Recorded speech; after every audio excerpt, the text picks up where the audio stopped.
My neighbor kept stealing my packages, so I set a trap.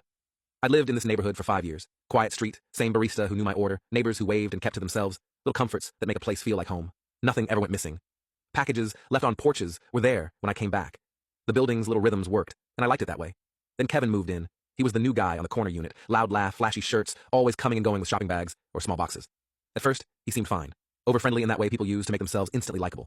But over a few weeks, I started noticing little things.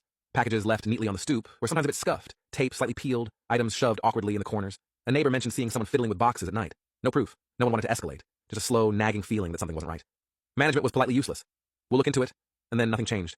I tried shifting delivery windows, waiting by the window, asking casually if anyone else was having issues. Kevin would pop up with that smile and say, huh, weird, like he hadn't been the one treating the stoop like a personal mailbox. The uncertainty gnawed at me. You start to feel ridiculous watching your own front steps, like you're guarding a fort for no reason. But the packages kept vanishing. After a few weeks of creeping paranoia, I decided to stop just watching and do something that would be humiliating and undeniable. No violence, no damage to property, just a ridiculous exposure. If someone was going to treat our shared walkway like a free-for-all, I wanted them caught in the act, flustered and exposed, and not able to charm their way out. I bought a loud prepackaged confetti popper and one of those colored non-toxic powder pouches used at festivals, staining enough to be embarrassing but harmless and washable.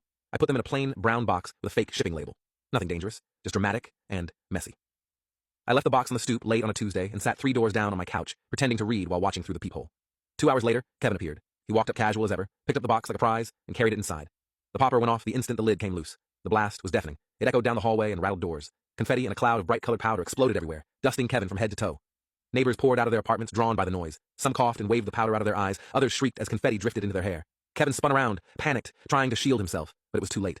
Glittering powder clung to his shirt, coat, and hair. He slipped on a small pile of confetti, flailed, and stumbled into a neighbor's open door, knocking over a stack of empty boxes. His eyes went wide as the building collectively witnessed him, mid-chaos. Red-faced, powder-covered, and utterly exposed. By the next morning, Kevin's clothes and hair were still streaked with powder, and he moved awkwardly around the building muttering apologies and trying to brush off the mess. I knocked on his door. He opened it, hands empty, clearly humiliated, and the grin he normally wore was gone. He tried to explain.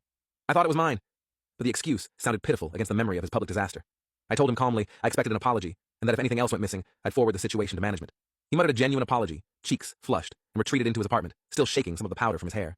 Management sent out a generic note about package thefts. Neighbors started paying attention when deliveries came. Kevin stopped loitering with grocery bags and didn't wander the stoop at odd hours anymore.